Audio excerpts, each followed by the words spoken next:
Model someone who is already getting the results that you want. Successful people have files in their file cabinet that are files that lead to success. Where you want to go and how you're going to get there. Those are the three things you must have to take advantage of any opportunity. I can figure things out and I can get better enables us for lifelong improvement and growth. But without them, good luck.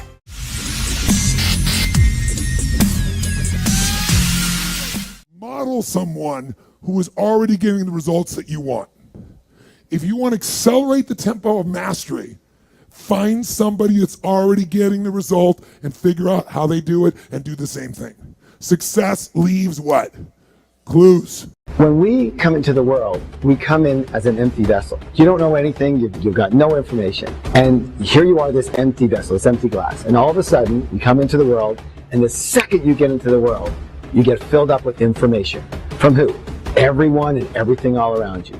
So pretty soon, you are a factor, a result of this information. And so why do you think the way you think? Why does anybody think the way they think? Because of the information that's been stored in the files of your mind. Your mind is nothing more than a big old file cabinet. It stores information. And so literally, the only thing you can think is what's in the files of your mind. And the only thing that's in the files of your mind is what you learned, what you were told, the information that's in there. You cannot pull out a file of a file cabinet that's not there. And that's the difference between successful people and unsuccessful people. Successful people have files in their file cabinet that are files that lead to success. Natural for most rich people because they have files in their file cabinet called their mind that result in actions that result in success. Most people are the opposite. Why? Because most people learned about money, about success, about happiness from people who aren't successful, wealthy, and happy. So if that's what you learned, what do you expect?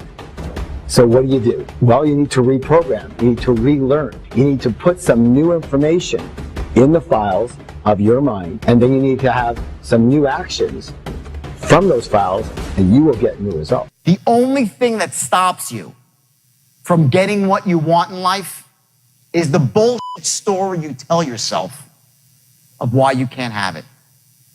You get that? What stops you back is the story, because the story stops you from getting honest. And if you can't get honest with yourself, there's no way you can go. Imagine like this, success in sales and life, it's like a roadmap, right?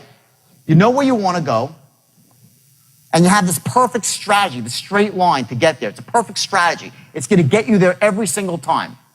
But if you don't know your starting point, if you're not getting honest with where you actually are, it doesn't matter how powerful the strategy is, and it doesn't matter how powerful your goal is. I'm going to ask you to set a goal today, right? A 60-day goal. And let's say you really set this goal, and I'll show you how to do it in a brilliant way. So it's visceral. So it makes you really feel it. And you see it, you sense it, you smell the goal. That's step one. I'm going to teach you the straight line, which is your strategy to get to your goal.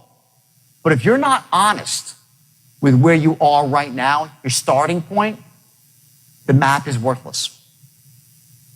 There's three things that you need to know: where you are, where you want to go, and how you're going to get there.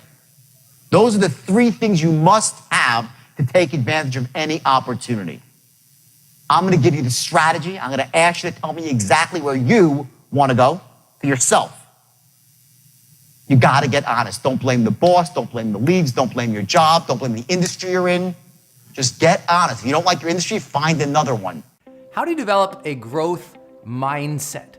You know, a lot of people have what's called a fixed mindset, which is where they just don't believe they can grow. They don't believe they can get better. They believe that, you know, nature or their personality or their certain level of talent was kind of God-given and they cannot bust through that. That they are who they are, and things will always be the way they are, and life can't really be that much improved, and they can't get that much better at things.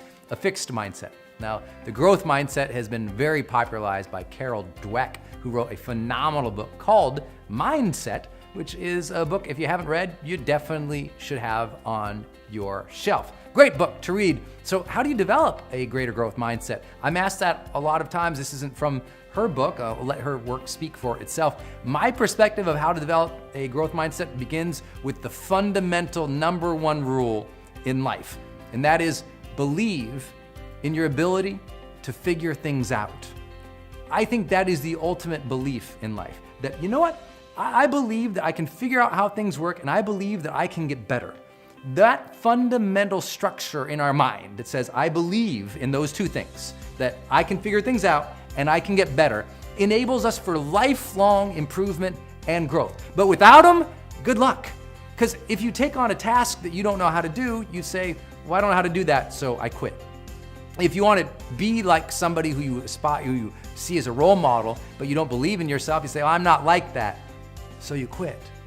So without belief as the underlying element of your own mindset, there's no ability to grow. There's no ability to go anywhere. You have to look at this next stage of your life and say, I believe I can figure it out. If you have a great dream and you don't have any clue how to figure it out, you still go, I believe I can figure it out, which allows you to get up and get to work on Monday and start working towards it. If you don't believe you can figure it out, you don't have any what psychologists call expectancy or even agency, and so you won't begin the journey. But once you believe that you can figure it out and you can do it, then you'll begin. So always believe in your ability to figure things out. The second thing to develop a greater growth mindset is question your assumptions. See, we all assume we are who we are. People say to me, well, Brendan, you're sharing with me that I should go out and share my advice or wisdom with the world, but you know, who am I to do that? And that's an assumption, isn't it? Who am I? As if you're not good enough, as if you're not capable enough. That what you're only capable of what you've learned today. I tell people all the time, don't let your current knowledge, skills, and ability box in or narrow down your vision for your future. Because today, what you're capable of today has little to do with what you're capable of or possibly able to achieve in the future. Today is not a good predictor for tomorrow or the next year or 10 years from now. Because think how different you are probably today than you were 10 years ago. How many more things you've learned, how kinder of a person you've become, how more empathetic you have become, how much more just, solid and sure you might be. And if that's not the case for you, imagine a time in your life when you were stronger. Look, we all change, we all can develop, we can all grow, but we need to question the assumptions that limit us. Those ideas that say, oh, well, I'm not capable of that. Question those things that say, well, I'm an introvert, so I can never share my dreams. Question those ideas that say, well, I can't be an entrepreneur, or I can't get promoted. Whatever is coming in your mind that's negative, you need to question that because that's what's preventing you from having a growth mindset. I would say number 3, a hugely important one for developing a long-term growth mindset is to develop your own life curriculum. That is, you should have a set of books and tapes or CDs or audio digital programs or whatever you want to call it. You should be going to seminars. Don't wait for college to give you the curriculum of life. Don't wait for somebody to hand you a report you're supposed to read. Sit down, think, what am I passionate about? What's my dream? And then architect a curriculum to make that dream possible. See, I didn't used to know how to do all the things I know how to do today. I didn't know how to do video. I was scared to speak in public. I didn't have any concept of how do you sell something online. I didn't know how to write a book. All the things that I do today that generate 8 figures per year, I had no idea how to do any of them. None of them, not a single one of them. But instead of saying, well, I don't know how to do that, and stopped, I developed my own curriculum. I said, well, I guess I'm gonna have to learn videography. I guess I'm gonna have to learn adult learning theory so I can teach. I guess I'm gonna have to learn how to publicly speak. I guess I'm gonna have to learn how to persuade people. I'm gonna learn how to build a website, start a business. All these things, I bought books on it. I went to seminars on it.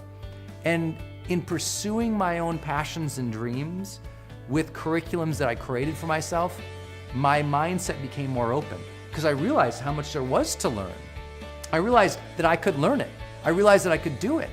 And if you're not completing curriculum that you've designed in life, then you're just reacting to the world.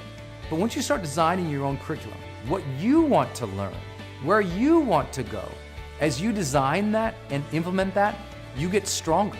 as you get stronger, you're more open to new ideas because you realize that the world's always changing and that you're capable of handling things. That other people's perspectives are okay because your perspectives change over time too. And suddenly you find yourself as a more open person that helps you have an open mindset to change, to growth. I hope that serves. The last piece I'd like to share is that, as you're really seeking to grow, you're going to have a lot of discouragement. You're going to have a lot of times when you fail, when things suck, when things aren't going the way that you really wanted to. And all I can share is this: during those times, honor the struggle. If you study any of my work in the last decade, you've seen this as a continual part of everything I believe about a healthy mindset, about a healthy way and approach to life, and that's honor the struggle. When you're struggling and it's difficult and it's just so challenging, don't hate that process. Don't say, this sucks, I quit. Just go, you know what? This is part of the learning journey for me. It's difficult right now, but I honor it because this difficulty is going to strengthen me. This difficulty I will use later on as a tool to be more empathetic to others. This difficulty will help me serve somebody in the future. This difficulty is forging a stronger character within myself to keep going. Honor the struggle. See, people who really have a growth mindset, despite what psychologists often will use that phrase now as so popular, the reality is the key differentiator with those who maintain a growth mindset from my studies in high performance studies, from what I've learned, is very simple. It's that when they get knocked down, they maintain resilience. When they struggle, their habit is to honor that, to say, okay, this is part of the process. And they've honored the struggle so much in their life that every time a new struggle comes up, they're not fighting it, they're not running away, they're not upset, they're like, okay, new challenge to deal with, here we go. Got it, new challenge to deal with, here we go. Got it, new challenge. In other words, they're now able to almost maintain a calm amidst the chaos, because when they see hardship, they don't freak out. They go, got it, I can handle it. I believe in my ability to figure these things out. I'll create a curriculum so I can learn through these things. I'm gonna honor this struggle as part of the process for me to grow as an individual and as a leader. Because they maintain all of that, they develop what we call a long-term growth mindset. Because they do all of those things, they get to experience what we call the charged life.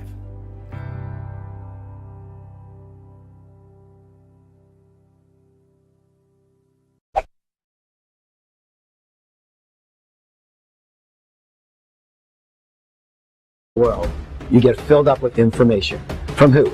Everyone and everything all around you. So pretty soon, you are a factor, a result of this information. And so why do you think the way you think? Why does anybody think the way they think? Because of the information that's been stored in the files of your mind. Your mind is nothing more. And I can get better enables us for lifelong improvement and growth. But without them, good luck.